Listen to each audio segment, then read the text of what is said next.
You're listening to the ESO Network, your station for all things geek. Ian, look at this. What, it's a police box. What on earth is he doing here? I mean, these things are usually on the street. I feel it. Feel it, you feel it? It's a faint vibration. It's alive. Earth Station Who, a fun mashup celebrating nearly 50 years of Doctor Who universe. Hold tight. You never know where the TARDIS is going next.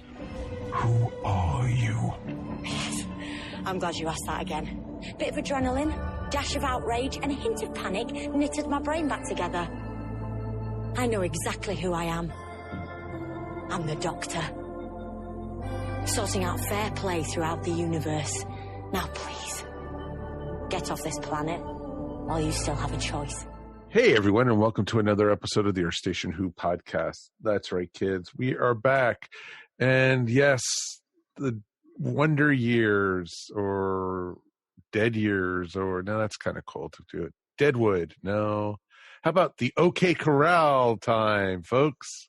It is time to go back to the Old West, and we are looking at a first Doctor story when Doctor has a toothache, and he just happens to end up with Doc Holliday and, you know, gets involved with the events around the OK Corral. It's pretty interesting to actually see them doing this, because not that many years later, Star Trek also did a story on the same thing. So I think Star Trek did it a lot better, though. Yes, with no music. Well, no come singing. on. That music made the episodes. No, it made it something, that's for sure. We have not had much luck when it comes to music and Doctor Who this year. No. No, that's a good way to put it. And as you can hear, we have both Mike and Mary here. Hey, guys. Hi, everybody. It's great to be here. Howdy. So this is both your first time seeing this one, correct? First and last. Okay. Wow. You even had a singing companion in this one. So we definitely would love to hear from you guys at home. Please write us at earthstationwho@esonetwork.com. Definitely, you know, let us know what you guys think. Were you into this one? Was it okay? Was the singing getting to you? Was it horrifying? And how about those accents? Come on, folks. Oh, my God. So we'll get all into that in a few minutes, but we actually want to talk real quickly. This year actually is the 9th anniversary of the passing of Elizabeth Sladen, or better known to Doctor Who fans as Sarah Jane Smith. And basically, in honor of that, Russell T. Davies actually wrote a brand new story called Farewell to Sarah Jane.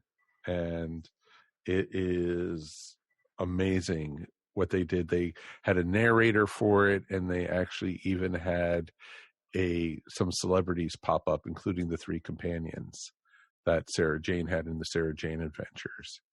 And it was wonderful. And I thought it was just going to be like something short, and like one of those snippets, like the short stories that they did with Moffat and Chibnall for the 13th Doctor. No, this blew me away. And Mary actually just watched it right before we went to recording. So this one's fresh for her.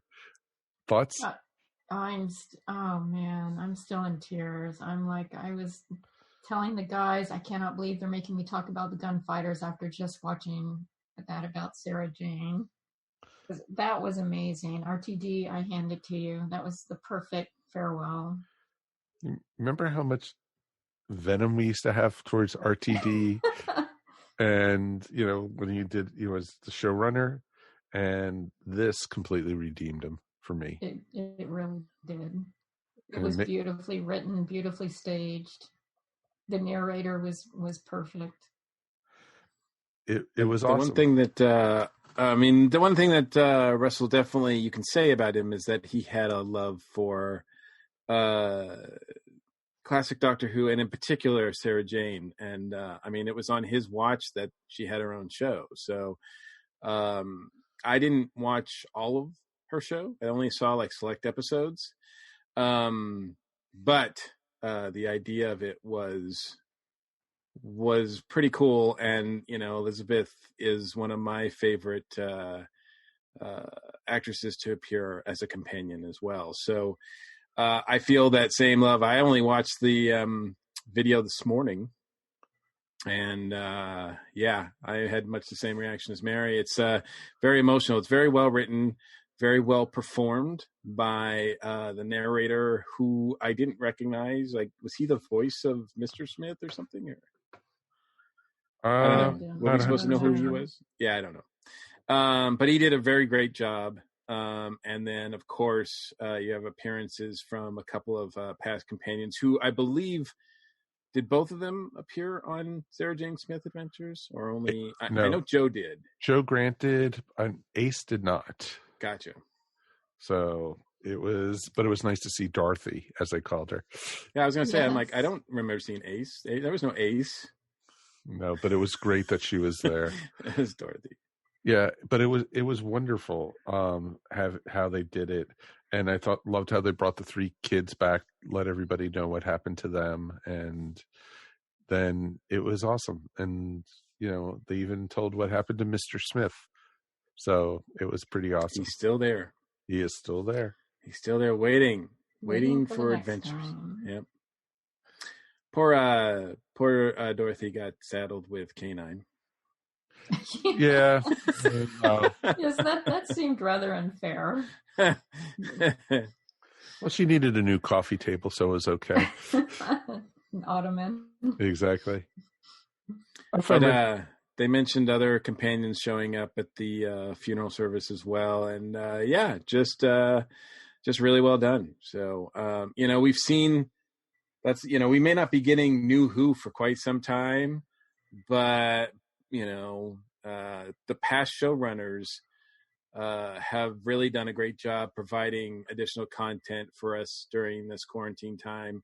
And Chris has supplied something as well, right? I don't want to just leave him out, but I think he supplied a short story or something, didn't he? Yes.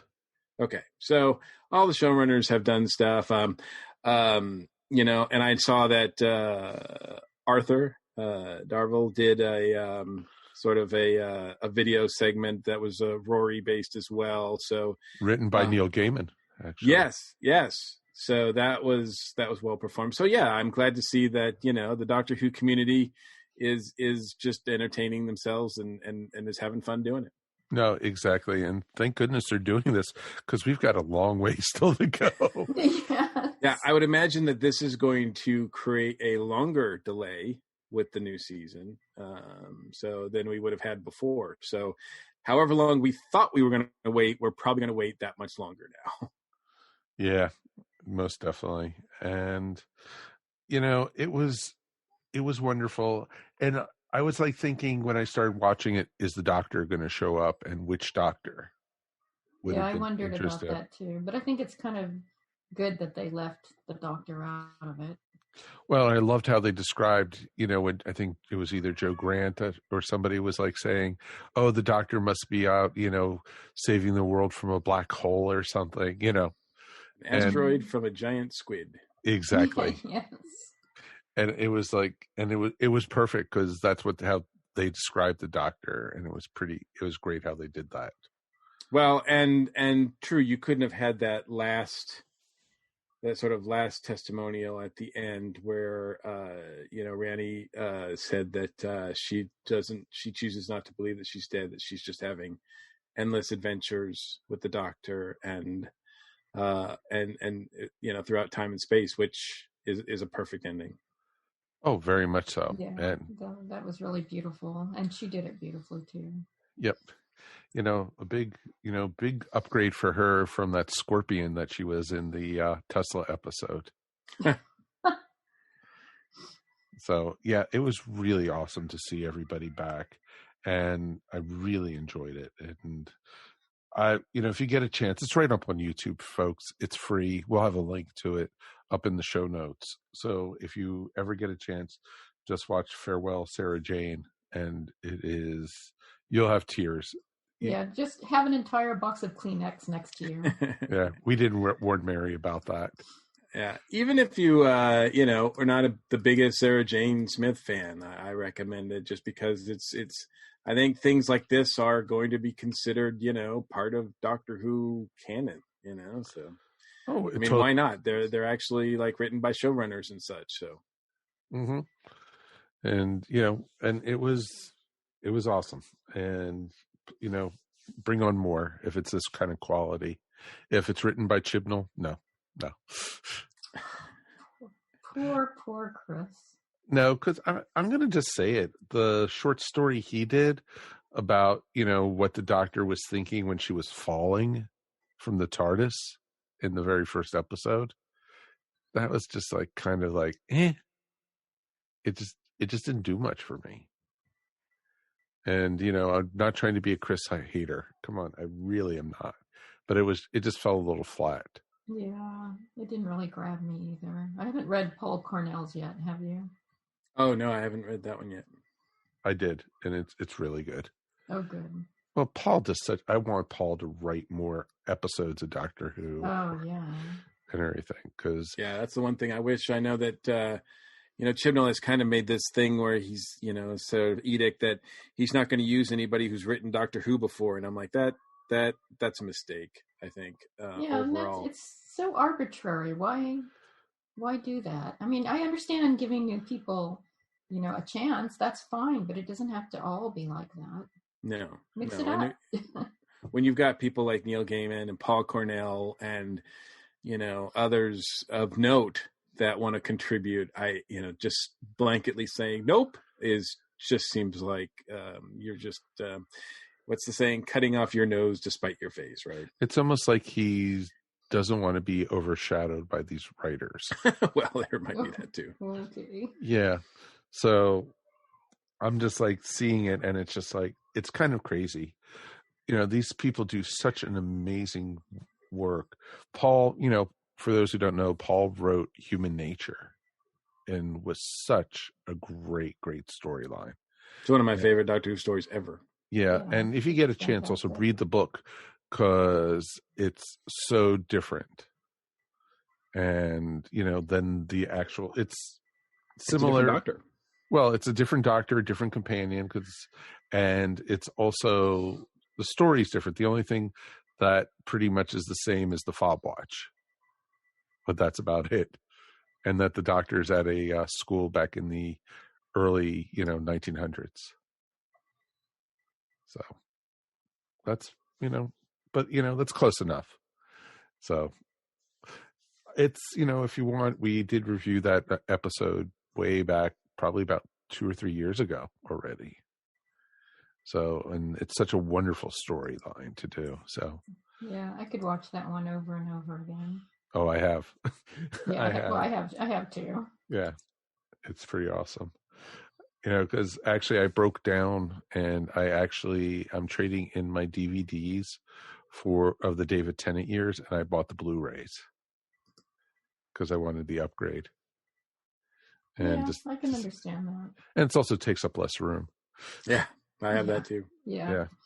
So, but yeah, it's pretty darn awesome. It's totally worth it if you get a chance to watch Family of Blood, and it's such a great story.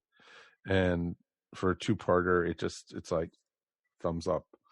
So definitely. And, it shows a good part of the relationship between the Doctor and Martha, which we were talking about just last episode, I think, actually. Well, that's true. Yeah. So. Wow. We really don't want to talk about the Gunfighters. Nope. Can we talk about anything but the Gunfighters? It's like, let's talk about some other great Doctor Who stories. Yeah. So, on that note, I think we're going to take a break, and we will be back in a moment. Prepare ourselves for the Gunfighters. We're biting the bullet. Exactly. We are Nerdlanta. We got these filters. I think they're called pea poppers. That's exciting. Peas. Yeah, for popping all the peas. Sweaty balls and poppers. Always a good time. Can a podcast be a reboot? Oh, God, yes. The next Nerdland generation. Yes. That's awesome. We are highly caffeinated at a late hour. You know, it's just always fun to talk about geeky stuff. And Nerdlanta is the place to do it. I guess that's it. We played the promo. So, that was an awesome promo.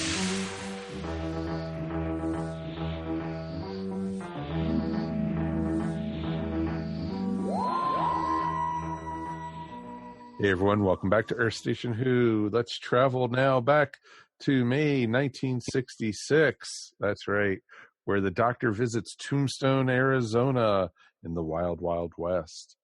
And he just happens to have another episode of Mistaken Identity.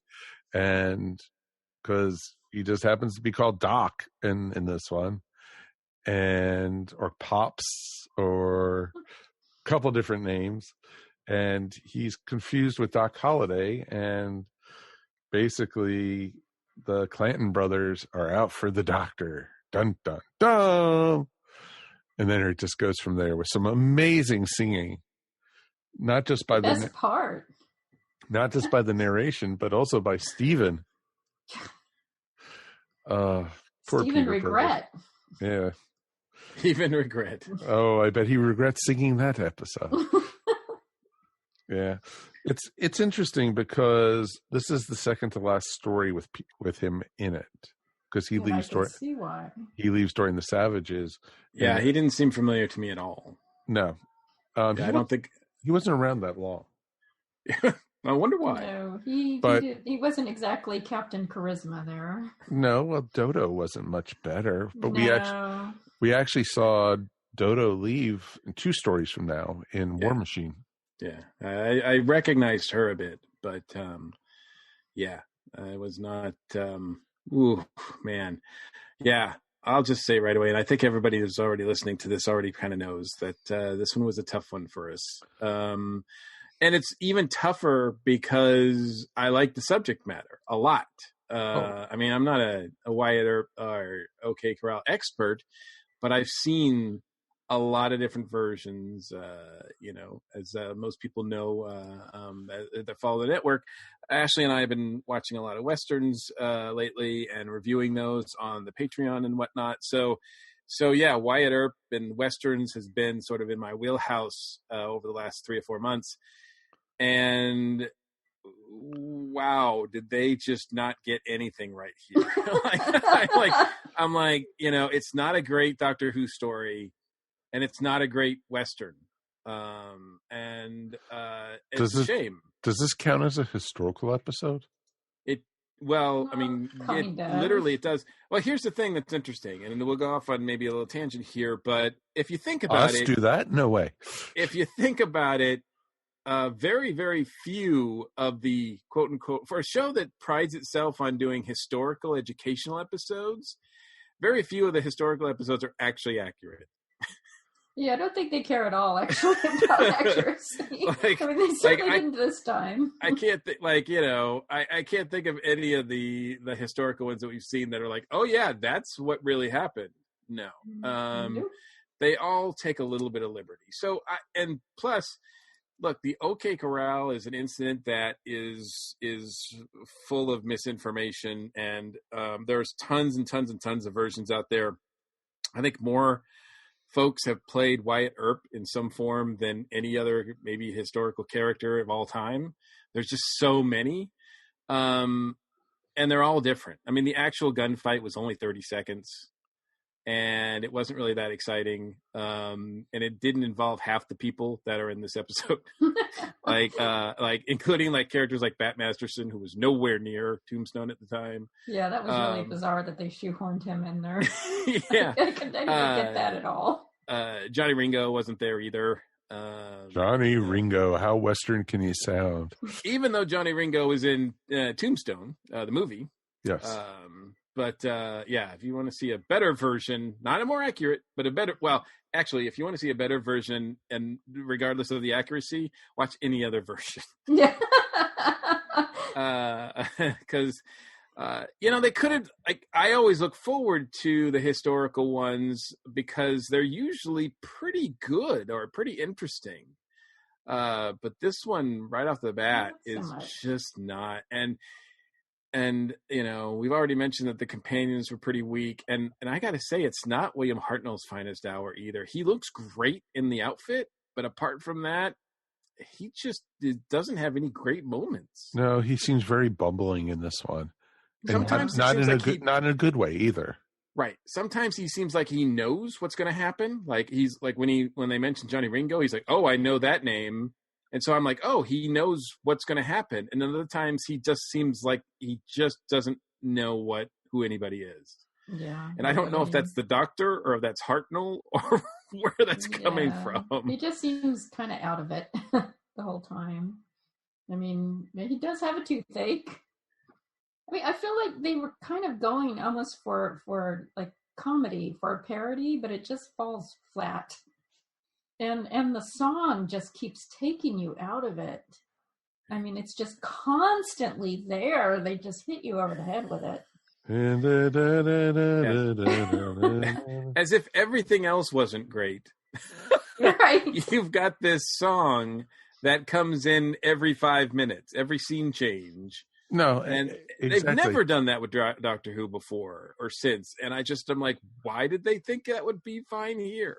But it that goes with the old westerns at the time from the 1950s, the TV shows and everything. They did that a lot. They played around with it a lot. If you ever saw Mel Brooks's Blazing Saddles. Well, sure. I mean, there's Gene Autry for sure, but I mean, look. I mean, there's a lot of versions of the OK Corral, and they were done before and after this, and none of them are musicals. Gunfight at the OK Corral was done just 10 years before this with Burt Lancaster and Kirk Douglas. It's pretty serious, Just the year after this is Hour of the Gun with James Gardner. And then 2 years after this is Spectre of the Gun, because that's a case where Star Trek definitely goes, oh yeah, we can one up Doctor Who, and they do. Oh yeah, very much the so. Star Trek one's way better. Yeah, I remember watching the Star Trek one, and it was pretty intense, actually. Sorry. Yeah, it's actually kind of cool during the Star Trek one that they don't try to recreate a real Western town. They make it a stage set, and they use it like that, and it's kind of a cool atmosphere.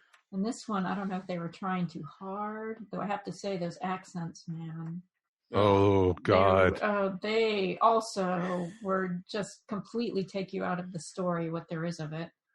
Yeah. Anytime someone rags on a American doing a ugly British accent, I want to make them watch the Gunfight. You have no room to talk, British. Exactly. People. This is, we're not even close to being balanced now. Certain English actors get it too. I mean, David Tennant did when he did that version of Broadchurch, but let me tell you, his was nowhere near as bad as this is. They don't even, I mean, I guess a couple of them try, but man, they slip in and out of it so randomly. It just is ugly. No, agreed. It was really, really bad. And there wasn't really anyone I felt like was actually the role. The really bad Southern accent from Doc Holliday. And it was just like, anytime, ma'am. It was just like, and it was super bad. Painful. Exactly. And it was. And the overacting from almost everybody. Oh, the death God. scenes were actually kind of hilarious. Oh, especially the gunfight? Yes. Oh, jeez.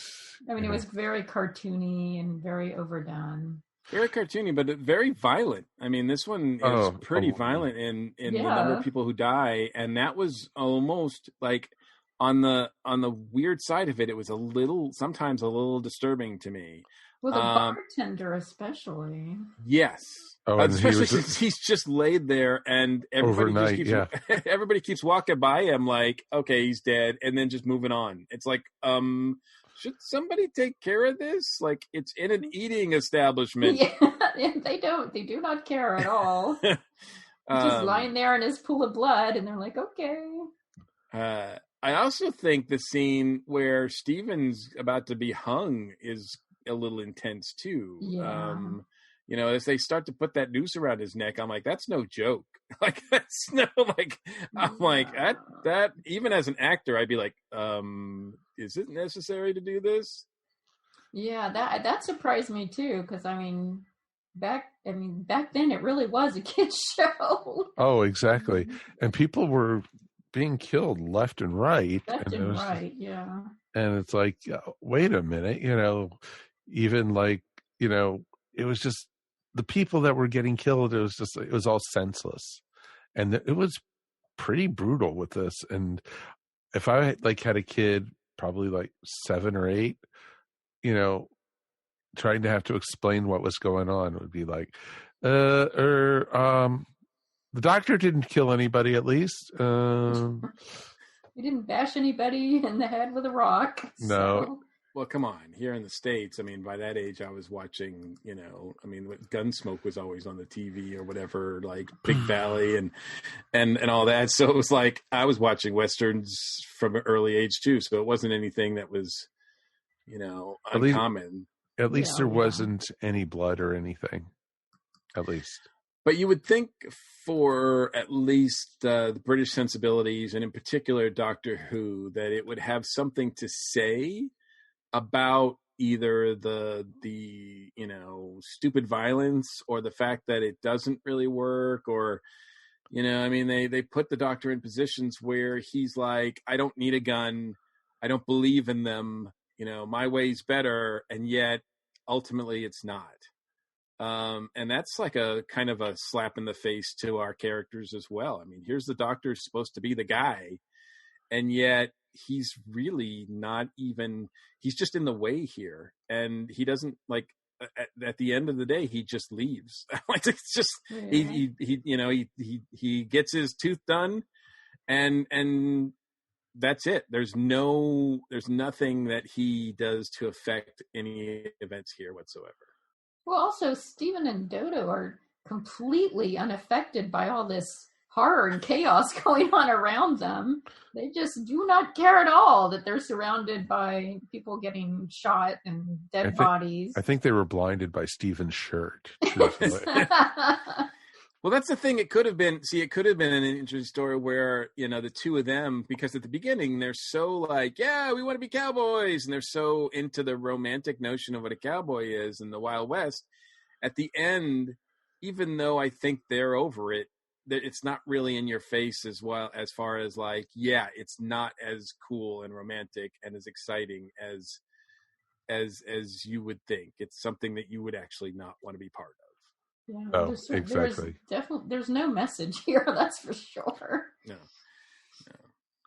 Nope, exactly. So it's interesting that, you had this historical event, and which has become more legend than anything.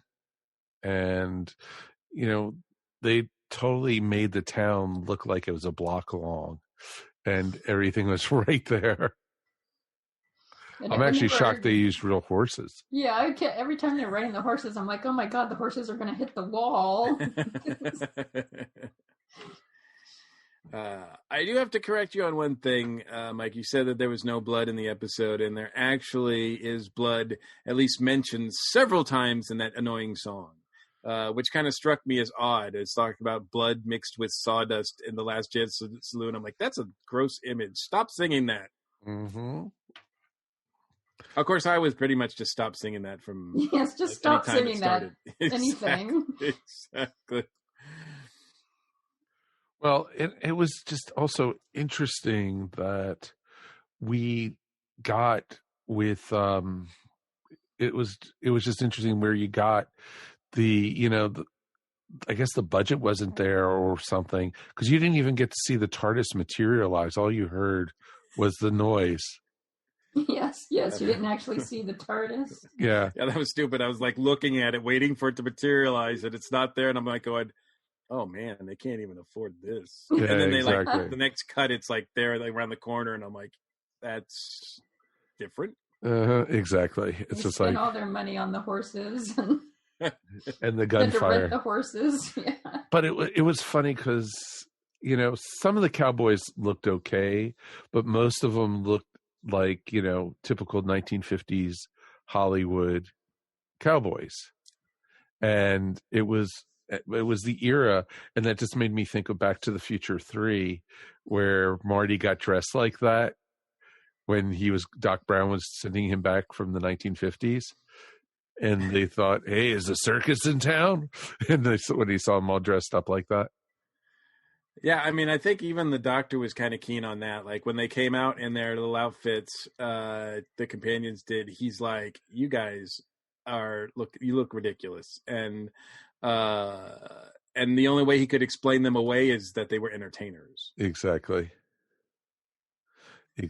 And it was interesting, though, because, you know, when you saw some of the characters in this, the actor who was playing Wyatt Earp, he reminded me a lot of the guy who played Sheriff Cooper in Stranger Things.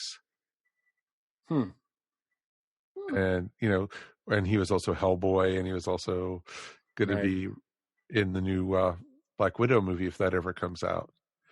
And so he looked, it almost looked like it was the same actor, but obviously couldn't be. But same kind of build and everything, the bulky and everything. And it was just not, it was like, that's not David Harbour. Nope. So it was just his great-grandfather. Exactly. But his British great-grandfather.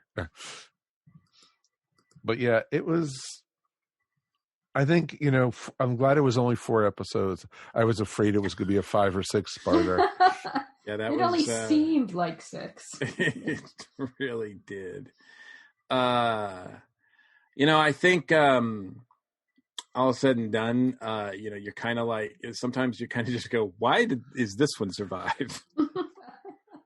But I suppose the novelty of it, you know, the fact that it's got so much music in it and all that is a testament to the fact that it survived. It looks like it's in great shape. There didn't seem like there was any wear and tear on it, really. I did notice that the writer of the episode, Donald Cotton, also wrote another episode called The Mythmakers, which takes place in ancient Troy with the Trojan horse and all that. That does not exist. And I'm not sure if that's a blessing or not. I mean, that's another one of my favorite historical time periods as well. And it would be kind of interesting to see the Doctor in that setting. Although having watched this, I'm kind of like, maybe not. I would love to see the music that was sung in that one. No, you wouldn't. An ode to Helen. Ode to Helen. Oh my God! But yeah, there wasn't much positive about this. No, I know that there are people out there, of course, that love this, and I think I have to believe they love it because maybe they embrace the campiness of it. Oh, it's extremely campy. Yeah, I think unintentionally so. And that doesn't work for me as well. You know, with something like the Batman 60 series or you know, Rocky Horror, which are like, to me, the epitomes of camp. Like, those have a fun campiness attached to them on purpose. This doesn't seem like it has that on purpose, and any sort of application of that to this is sort of not it's an accidental, you know, campiness. And so that doesn't work for me as well. But I guess some people do. I can only imagine that. I don't know what else they could find in this that is that's worth watching again. But, you know, I mean, certainly if people do enjoy it, I don't take that away from them. I don't mean to. You know, actually, it's funny because I didn't have this one in my collection. And, you know, eventually I will have to purchase it to finish off my collection of available Doctor Who episodes. But you had seen it before. No, this was my first time. Oh, wow. This was your first as well. I thought you had seen it before. No, I had heard the stories, though. Yeah. So it's going to be very interesting to see what happens, with our listeners' reactions, or we definitely would love to hear from you guys at home. Please write us at earthstationwho@esonetwork.com. I definitely think that would be fun to hear what you guys have to say. So do we dare rate this one? Oh, boy. I guess that answered my question. I definitely think we should, I'll give them, I'm going to go out and I'll give it a 3. Ooh. Wow. That's amazingly high. That's okay. Wow. You definitely enjoyed it more than me and Mary combined, probably. I wasn't bored. I was ready to shoot myself with one of their guns. But I wasn't bored at any time. And I just was like, there was nowhere to know where this story was going. You knew it was going to end up with the shootout at the OK Corral, but you just didn't know how they were trying to get there or the reasoning or whatever. And they never really gave reasons for any of there this. wasn't a reason for anything. No. And I think that was the weakness of the story. And, having seen Tombstone fairly recently, it's like night and day. Completely. Despite even all the trappings around it, the basic story was just not good. and that's what really brought it down. You could have got away with some of the other stuff, maybe except for maybe the song. But the story just wasn't that interesting. Nothing much happened. This was also a story that would have happened the same way if the doctor was there or wasn't there. Yeah, that's a really good point. That's very true. He didn't do really anything. Interact. Yeah. He interacted with the characters, but he didn't cause or try to save anything. Mm-hmm. Yeah, he wasn't like trying I said, to fix anything or change anything. No, that's probably my biggest gripe with it is the fact that he doesn't need to be in this at all, and so it kind of it's like, why are we here? Like, at least with some of the other historicals, there's some sort of concern about events that are happening and whether or not you can stop them or not or whatever. And in this case, it's just not. No, it's just a whirlwind of noise. Mm-hmm. Exactly. All right. So-and-so got captured. Now this person got captured and this other person was released. And now this person was captured. And now it's like, now this person was shot. And now this person was okay. So it was just like, oh, and this person's going to jail. And it's like, it just didn't flow. All right. Maybe I'll pull my 3 and give it a 2.5. Damn you guys. No, I don't want to harsh on your rating. Whatever you have to, go. Hey, and just so you know, the Ballad of the Last Chance Saloon is available on as an extra on the CD soundtrack release. So you can listen to it at your leisure. I'm going to make you a loop tape of it and then exactly. This is so remarkable that they didn't commission an original song for Doctor Who until 2005. Wow. That's what this one did to it. So there you go. Understandable. And Song for 10 is so much better than Ballad of Last Chance. That is so true. All right, Mary, go ahead. Oh man. For some reason I feel generous and I don't understand why. But I think I'll give it a 2.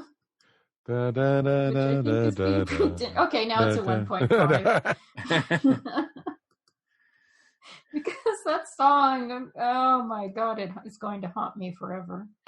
Mm-hmm. There is just really not much redeemable here, unfortunately. I mean, even the doctor just doesn't work. The companions are useless. And there's just a lot of bad stuff going on, including the bad writing. Mm-hmm. So, oh well, 1.5. Oh wow. Okay, Mikey. It's getting lower every time she just thinks about it. You better stop the episode now before it goes negative. It's going into negative territory, just like those barrels of oil.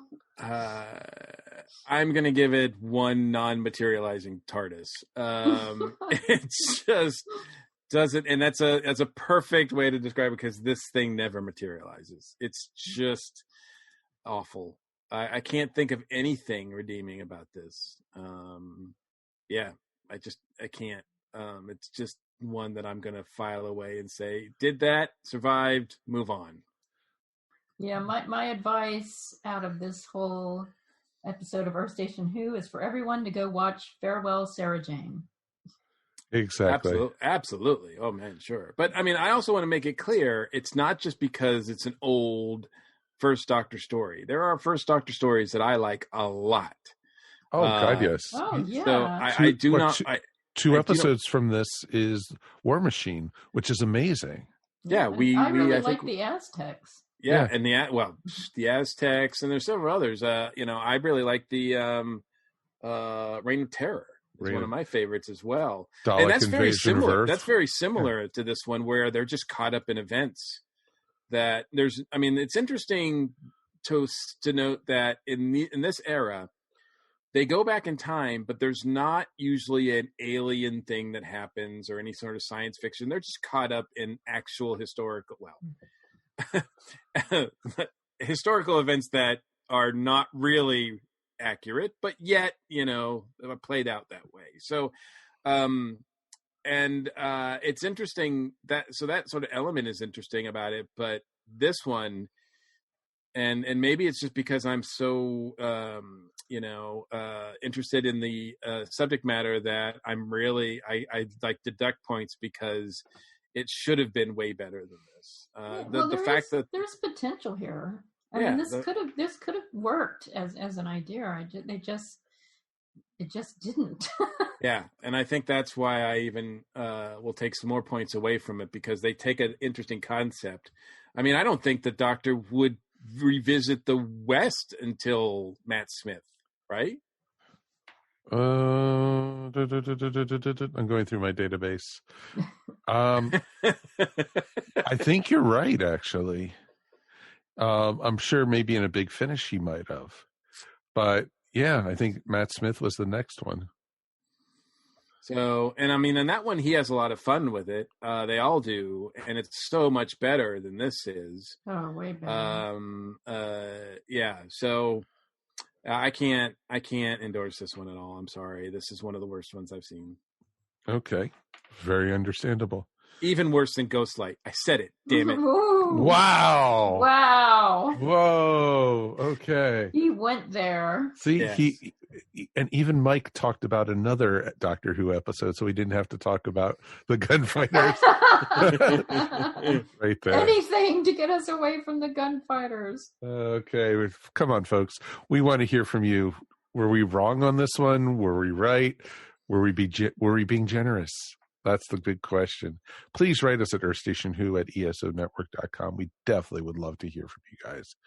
All right. Join us again next time when our friend Eric Paul Johnson is joining us, and he is going to have his pick of one of his favorite episodes of Doctor Who, and we are going to be looking at The Invisible Enemy, the Fourth Doctor story. So that should be a lot of fun. And until then, my name is Mike Faber. On behalf of Mr. Mike Gordon, thank you very much. As always, it's usually my pleasure. And this one was a little bit more painful. Okay. And Mary Ogle, who had to scream and yell about this one. Oh, boy. I'm just kind of glad this one's over. Yeah, well, so am I. From all of us here at Earth Station Who, we hope you guys are being safe. You guys are being, keeping yourself busy, listening to podcasts like ours. And we thank you so much for those who are listening still. Until then, my name is Mike Faber. We will see you here next time on Earth Station Who. Peace. And we are done. Into the TARDIS. We got a gunfight to go to. Woohoo! Oh, boy. You have been listening to Earth Station Who, a bi-weekly pop culture podcast dedicated to all things Doctor Who, featuring talents from across the universe. All topics on the show are the sole opinions of the individual and are used for entertainment value alone. You subscribe to our podcast up on iTunes, Stitcher, or follow our blog at www.esopodcast.com. You can also follow us up on Facebook, Twitter, or Google+. If you enjoyed the show, please leave feedback up on iTunes.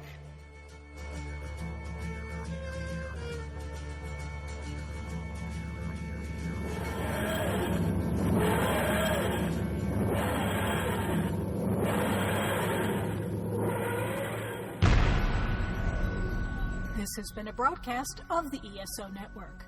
Be part of the crew and help support our shows by donating to our ESO Patreon or by shopping through Amazon.com or the TeePublic store, which can all be found at www.esonetwork.com. The ESO Network, your station for all things geek.